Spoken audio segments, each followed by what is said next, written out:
नमस्कार साथियों, स्वागत है आपका आपके अपने YouTube चैनल स्टडी विद एवी में। साथियों, आप सभी लोग कैसे हैं? आशा करता हूँ आप अच्छे होंगे, स्वस्थ होंगे, मस्त होंगे, अध्ययनरत होंगे अपने एग्ज़ाम्स के लिए, जो भी आपका आगामी एग्ज़ाम है। साथियों, आज हम इस वीडियो में हिस्ट्री मॉक टेस्ट क्लास 10 करेंगे। जो हमारी सीरीज़ चल रही थी जीएस की, उसको हम प्रैक्टिस करेंगे। आज हम इसमें संगम काल यानी प्राचीन भारत का इतिहास, जिसमें से मोस्ट इंपॉर्टेंट क्वेश्चंस होंगे आपके 22, उनका यहाँ पे रिवीजन और प्रैक्टिस करेंगे, जो आपके एग्जाम्स के लिए बेनिफिशियल होने वाले हैं। आप किसी भी एग्जाम की प्रिपरेशन कर रहे हो, चाहे वो एसएससी हो, रेलवे, पुलिस, कांस्टेबल, एसआई, किसी भी एग्जाम्स की प्रिपरेशन कर रहे हो, सीटेट, टेट, होम गार्ड, किसी भी एग्जाम्स में जिसमें जीएस आती है, आपके लिए बहुत ही बेनिफिशियल होने वाले हैं ये 22 क्वेश्चंस। तो वीडियो क्लास तक जरूर बने रहिए और यहाँ से प्रैक्टिस करिए और अपना स्कोर जरूर बताइएगा वीडियो क्लास में कि आपका स्कोर कितना रहा है। मैं डेफिनेटली कह रहा हूँ कि यहाँ पे कोई भी टोटल 22 में से कोई 22 फुल मार्क्स नहीं ला सकता, क्योंकि ये ऐसे क्वेश्चंस हैं जो आप बहुत ही इंपॉर्टेंट है, बहुत डीप पूछे जाते हैं जो क्वेश्चंस, वो क्वेश्चंस मैंने आपके लिए बनाए, तो जरूर प्रैक्टिस करें इसका। क्वेश्चन नंबर फर्स्ट पर आते हैं साथियों आज का। किसके संबंध में ये कहावत है, जितनी जमीन में एक हाथी लेट सकता है उतनी जमीन 7 आदमियों का पेट भर सकता है? Option A Raichur Doab, option B Tungabhadra के तटवर्ती क्षेत्र, ऑप्शन सी इनमें से कोई नहीं, ऑप्शन डी कावेरी डेल्टा। तो जितनी ज़मीन में एक हाथी लेट सकता है उतनी ज़मीन 7 आदमियों का पेट भर सकता है। तो ये कथन किसका था, किसके लिए कहा गया था? तो कावेरी डेल्टा के लिए कहा गया था। तो ऑप्शन डी क्या हो जाएगा, राइट आंसर हो जाएगा। कावेरी डेल्टा अत्यंत उपजाऊ था। तो कहा जाता था कि जितनी ज़मीन जितनी ज़मीन में एक हाथी लेट सकता है उतनी भूमि पर 7 लोगों का पेट भर सकती है। तो ये कावेरी डेल्टा की उर्वरता को दर्शाता है। अगले प्रश्न पर आते हैं, प्रश्न नंबर 2। तमिल भाषा के शिल्प पट्टिकारम और मणिमेखलई नामक गौरव ग्रंथ किससे संबंधित हैं?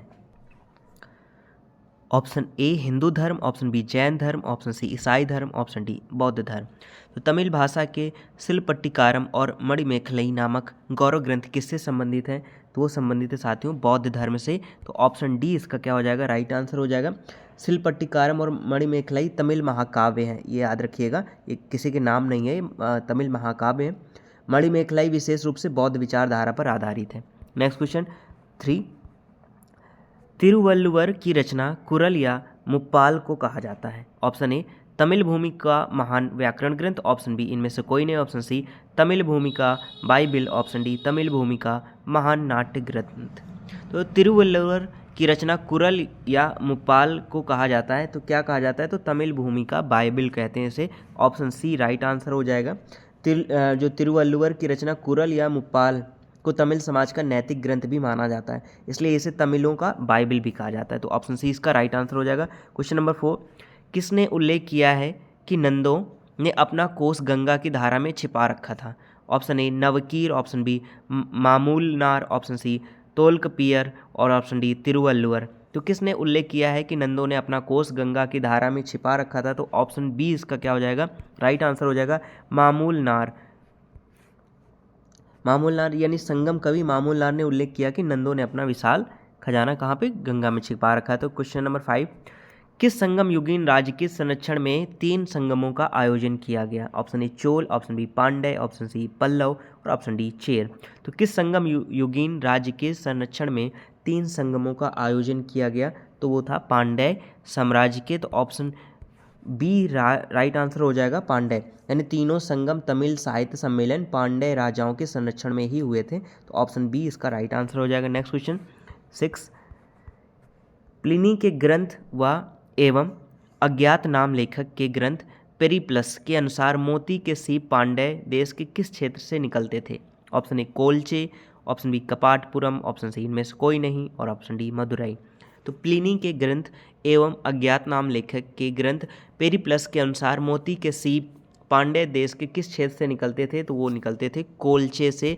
ऑप्शन ए इसका क्या हो जाएगा, राइट आंसर हो जाएगा। पांड्य देश में मोती उद्योग कोलचे, ठीक है, क्षेत्र में था, जैसा कि प्लिनी और पेरिप्लस में वर्णित है। Question number 7। साथियों, आपको वीडियो कैसा लग रहा है जरूर बताइए वीडियो में लास्ट में, और अपना स्कोर भी जरूर बताइएगा। और कमेंट, अगर आपको अच्छा लग रहा है तो लाइक कर दीजिएगा। चैनल को सब्सक्राइब नहीं किया तो सब्सक्राइब करके बेल आइकन को जरूर प्रेस कर ले, जिससे आपको अच्छे वीडियो के नोटिफिकेशन मिलते रहें और आपकी प्रिपरेशन अच्छे से जारी रहे और अपने एग्जाम्स में आप सफल हों।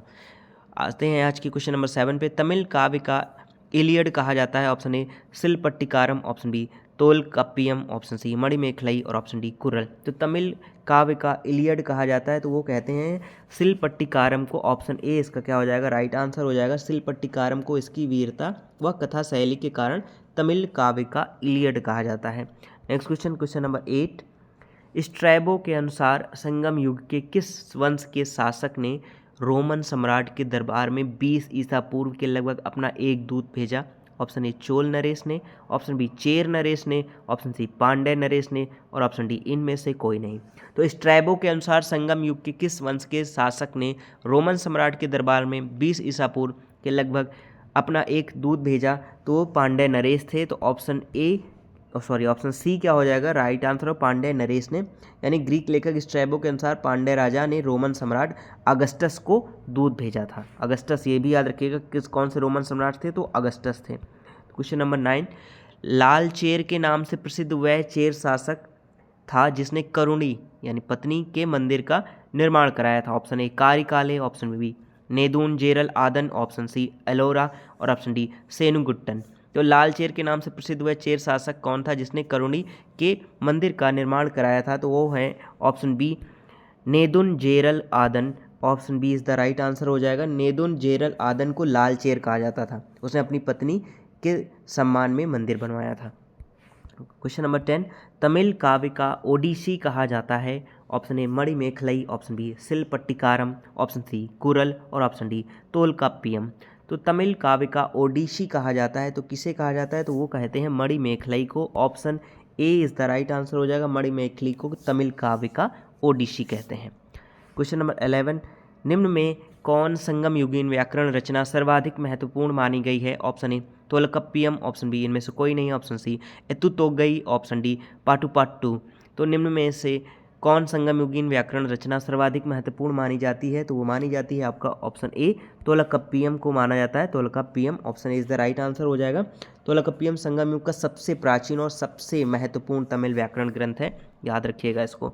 Option A is the right answer होगा। Question number 12।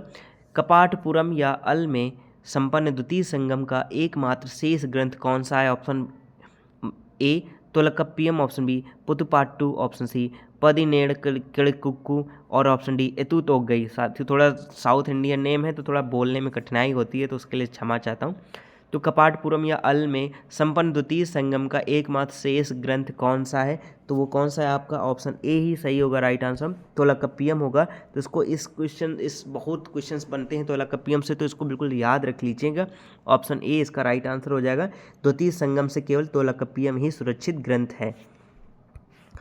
Question number 13। Tamil का गौरव ग्रंथ जीवक चिंतामणि किससे संबंधित है? Option A Bauddh, option B Jain, option C Hindu और ऑप्शन डी ईसाई। तो तमिल का गौरव ग्रंथ जीवक चिंतामणि किससे संबंधित है? तो वो जैन धर्म से संबंधित है। तो ऑप्शन बी क्या हो जाएगा आपका? राइट आंसर हो जाएगा जैन। जीवक चिंतामणि जैन धर्म से संबंधित तमिल महाकाव्य है। Question number 14। संगम युग में उरयूर किस लिए विख्यात था? ऑप्शन ए कपास के व्यापार का महत्वपूर्ण केंद्र, ऑप्शन बी विदेशी व्यापार का महत्वपूर्ण केंद्र, ऑप्शन सी आंतरिक व्यापार का महत्वपूर्ण केंद्र और ऑप्शन डी मसालों के व्यापार का महत्वपूर्ण केंद्र। तो संगम युग में उरयूर किस लिए विख्यात था? तो वो विख्यात था कपास के व्यापार का महत्वपूर्ण केंद्र था। तो ऑप्शन ए क्या हो जाएगा? राइट आंसर हो जाएगा। उरयूर चोलों की क्या थी? राजधानी और कपड़ा उद्योग का बड़ा केंद्र था। तो इसे भी याद रखिएगा, जो चोलों की राजधानी थी वो क्या थी? उरयूर ही थी। Question number 15। संगमकालीन साहित्य में कौन को एवं मन किसके लिए प्रयुक्त होते थे? ऑप्शन ए राजस्व मंत्री, ऑप्शन बी राजा, ऑप्शन सी सेनाधिकारी, ऑप्शन डी प्रधानमंत्री। मोस्ट इंपॉर्टेंट क्वेश्चन है, बहुत बार एग्जाम्स में पूछा जाता है, खासकर यूपीएससी और यूपी SSSC के एग्जाम्स में तो 100% पूछते हैं इसको। संगमकालीन साहित्य में कौन को व मन किसके लिए प्रयुक्त होता है? तो राजा के लिए प्रयुक्त होता है। तो ऑप्शन बी इसका क्या हो जाएगा? राइट आंसर हो जाएगा। Next question 16। पुहर यानी कावेरी पट्टनम की स्थापना किसने की? ऑप्शन ए मेंडलियन, option B Senguttuvan, option C Karikala, option D इनमें से कोई नहीं। तो पुहर कावेरी पट्टनम की स्थापना किसने की? तो इसका सही जवाब हो जाएगा ऑप्शन सी कारिकाल ने की। ऑप्शन सी करेक्ट आंसर हो जाएगा। चोल राजा कारिकाल ने पुहर यानी कावेरी पट्टनम नगर बसाया था। तो इसे याद रखिएगा, option C correct answer. Next question 17।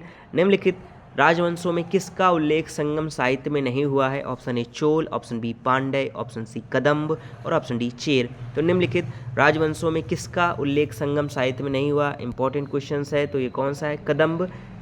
कदम्ब राजवंश का उल्लेख नहीं हुआ संगम साहित्य में।